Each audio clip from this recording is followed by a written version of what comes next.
Igbo kweni Umadi Igbo Nigeria na USA ndị nke nọ na New Jersey branch Ogadronoma Professor Osubaba na Engineer Bruno esena wenye nnu ekene agbago Valentine nọkwa here VC in Africa ATINGA woman nọkwa ya bongo bikini Umadi Igbo nderema ndekaraka na nejapa Umadi Igbo nderema ndekaraka na nejapa Umadi Igbo anyị chekele ụmụ nwanyị ndị Chineke gosi na United States of America Umu Adigbo Association of Nigeria based in the United States of America Ogadronoma ya gajiela nnu eji nwanyị bụ mmepe obodo ezigbo nwanyị bụ ọganiru obodo eji nwanyị akọla m ụkọ ezigbo nwanyị bụ mmepe obodo ezigbo nwanyị bụ ọganiru obodo eji nwanyị akọla m ụkọ ekene m ụmụ Adigbo na America ndị kesi Nigeria palili nwanyị mara obi dị ya n'elu ụwa soji ọgwụ jide ya ogori mara obi dị ya mekwela mpishi eme ka anyị kpọtụ the able president of Umu Adigbo Association United States of America ka mụ jee kene bụ president nwanyị ọ garịla gị mma Mrs. Ụzọ agha na-ekoe ngala kwesịrị nwanyị ọma de irokotriye mejabao de ikuku ama n'ọnya wanwe nwanyị mara mma si m ọ garịla gị mma President of Adigbo Nigeria United States of America New Jersey branch ndị ọma ọ garịla gị mma iwe onye ọma ndị ọma Adigbo ndị ọma asị na nwanyị mara obi dị ya n'elu ụwa si n'oji ọgwụ wee jide ogoni mara obi dị ya ma ekene ka isi eme ebu Vice President Mrs. Veronica anyanwụ nwere ụwa n'Ibodogo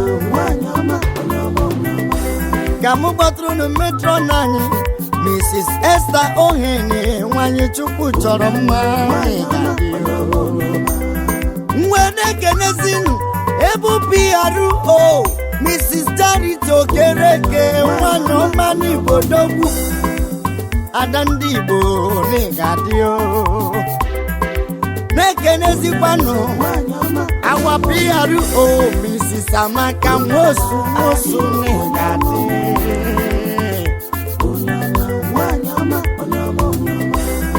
Lady Susan ọmụzi Igbo nwanyị ọma Chukwu chọrọ mmoso dịrị akụnyọma Adigbo le ndị ọma bi na America ndị ọma si na Nigeria na palio onye unu nyere si ya rima ọ ga-eriri n'elu ụwa o onye unu si blaga ga blaga o nwere ndị so dị eri o nwere ndị so dị bakụ ya wụ ndị Chukwu mere eze na nwa Social Director Mrs. Josephine Okeke n'Igadi Secretary anyị Lolo Priscilla Ibe nwanyị Odogwu Priscilla Ibe n'Ikala Kanyo Chukwu meneze afụ nwelo tanne ka Igadi wow Ndịọma Adigbo ndịọma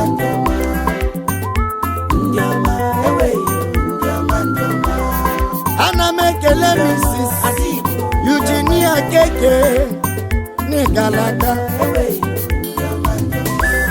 Mrs. Obioma Ibiam nwanyị ọma ndị Chimeneze na America Odogwu ezigbo nwanyị bụ mmepe obodo ezigbo nwanyị ọganiru obodo ezi nwanyị akọla m ụkọ Umadi Igbo nderema ndekaraka na nejapa Umadi Igbo nderema ndị kara aka na-eji aba ụmụada Igbo Yebu Financial Secretary Mrs. Felicia Nwosu nwanyị ọma mekwu aba eji nge m ọnụ onye nwere gị nwere ife n'ụwa ịma na onye jụrụ gị n'ọjụ n'ihe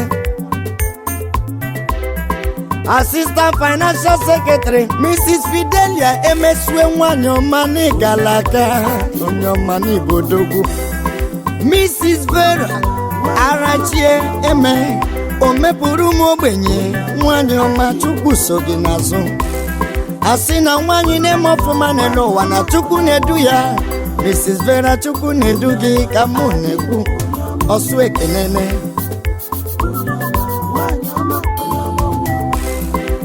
Mrs. Jennifer Ụzọsike nwanyị ọma ọmaobi dị ya ka m na-ekwu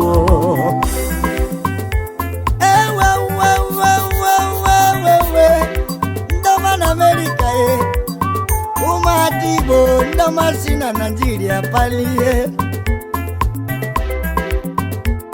onyinye tinyere nwoke n'elu ụwa sọwụ nwanyị tupu nwoke chi etiti na bụ nwanyị tupu nwoke chi eze n'elu ụwa sọwụ nwanyị lele na dị Igbo ya kọkwala m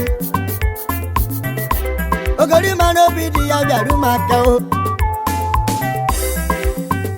so dị eri akụ o so dị eme n'elu ụwa na unu so n'unu kara aka Ebu Treasurer Mrs. Ifeoma Igbo n'Igalaka ekene kelele m nwanyị o so na dị Igbo o so na-eri o so kweme Mrs. Mgbechi Osuwa nwanyị ọma n'Igalaka ekele kelele m dọkịta n'ụmụada Igbo Dr. Christy Chikezie nwanyị ọma n'Ibodogwu lọlọchi nyere njọkụkwanụ nwanyị anyị ji aga na dị Igbo nwanyị ọma n'Igalaka n'iseli n'isoburu odogwu ọ ga-adịlị gị mma n'ụwa ezigbo nwanyị bụ mmepe obodo ezi nwanyị bụ ọganihu obodo ezi nwanyị akọkwala m nkọ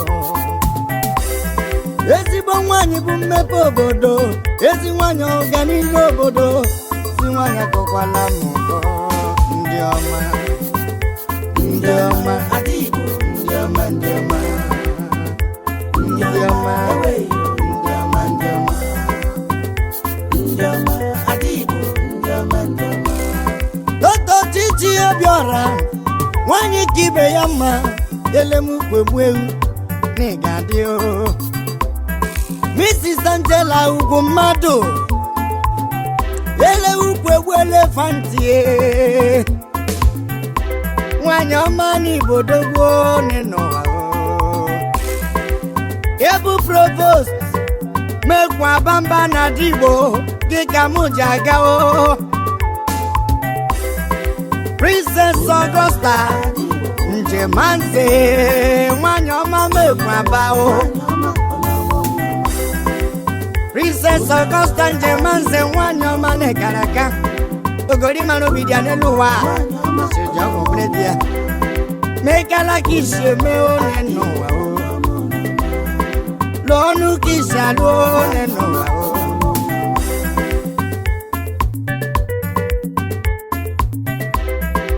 Assistant Provost Adachara Adachara nwanyị ọma Adacha nwanyị ọma na-ekele Igbo na megbo nlebe gị isome n'elu ụwa obiọma na-akpa m ewu nwanyị ọma aga m akọleghara ole ọ bụ ole ndị ọ bụ ole ndị kwesịrị ka enye ekele n'ọbụ ndị a ga-enye ekele anyị na-enye ekele ụmụada Igbo niile nke nọ na New Jersey branch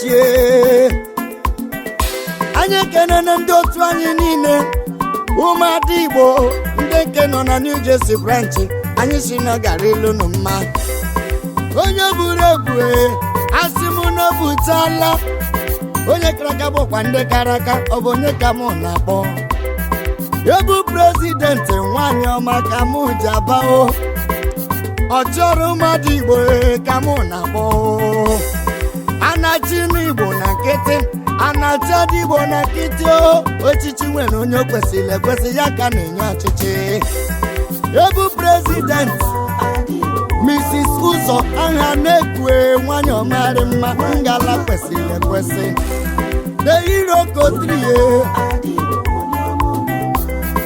ikuku ọma n'ọnya wa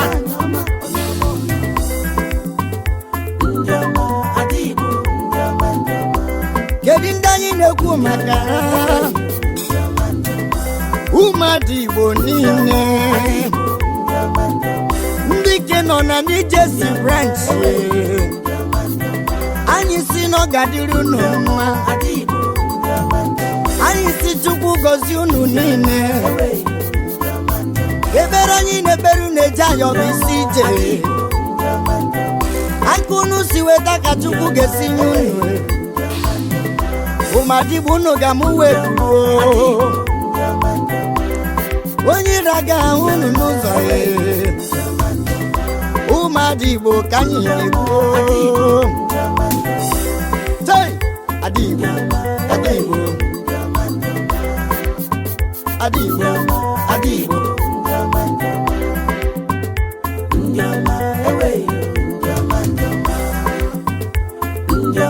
Adị Igbo Assistant Secretary Mrs. Bernardine Nwoga onye ọmama ekwaba onye ọmama ejaga Mrs. Bernardine Nwoga odogwu n'ikalaka Mrs. Adamasi Ann Kanu onye ọmama ejeru ụwa onye ọma garala n'oge mma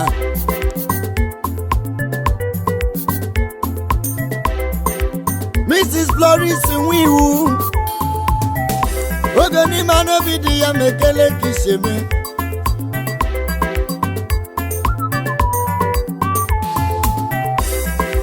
Dr. Chinedu Okoye ka mụ na-ekenezi Dr. Chinedu Okoye dị ka mụ kwaba Dr. Chinedu Okoye onye ọma n'elu ụwa n'Igbo dogo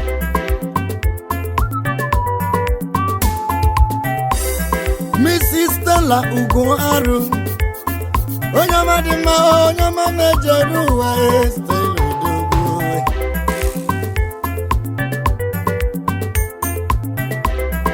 olu m ekelele lọlọ Lady Chinwe Ụzọ Arụ onye ọma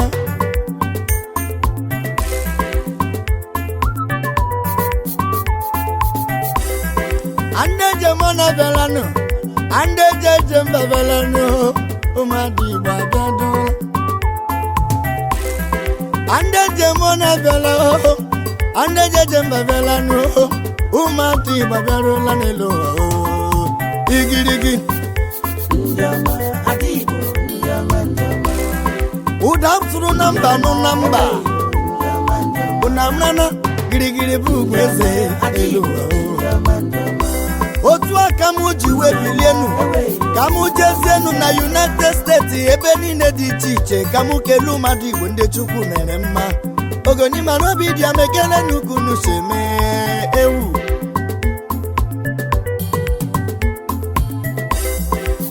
ụmụadị Igbo na Houston, Texas olumekelelu n'odogwu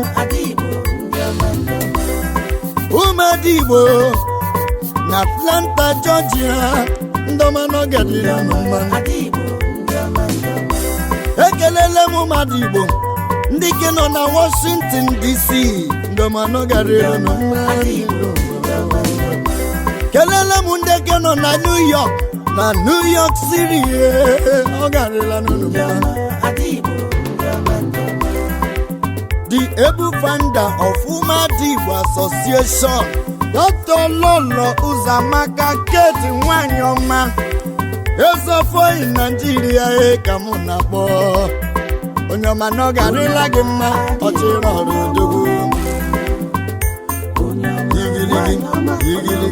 Jai. Mana ozie ziri amụrụ ọkụ ji dị oligwe mana orugo chukwu ntị. Ozie ziri amụrụ ọkụ orugo n'chukwu ntị. Ọ bụ onye si n'ọsụ baba timegwu ka mụ kelezi ụmụaka Igbo dogwu.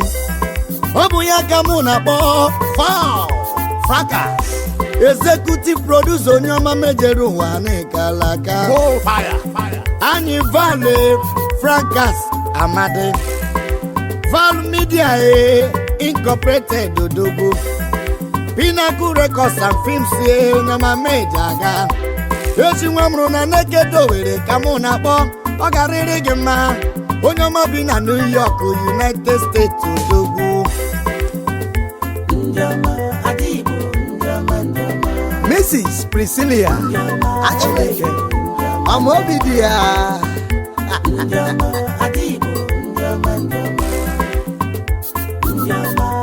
Nkem Onumara, producer VALENTINE Pinnacle Records. Okorobia Uguta nọ na New York City. Yagazie eji nwanyị bụ mmepe obodo, ezigbo nwanyị bụ ọganihu obodo. Eji nwanyị akọla ezigbo nwanyị bụ mmepe obodo, ezigbo nwanyị bụ ọganihu obodo.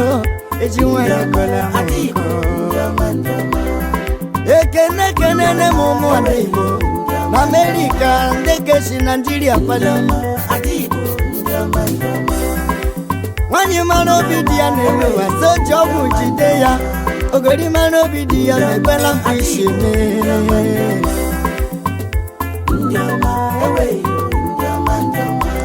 Mrs. ụzọ agha na-ekwe ngala kwesịrị nwanyị ọma.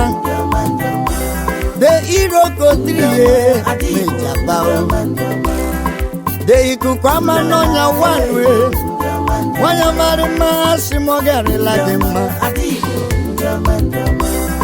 President of Adigbo Nigeria, United States of America, New Jersey branch. Ndị ọma ọ garịla gị mma iwe onye ọma.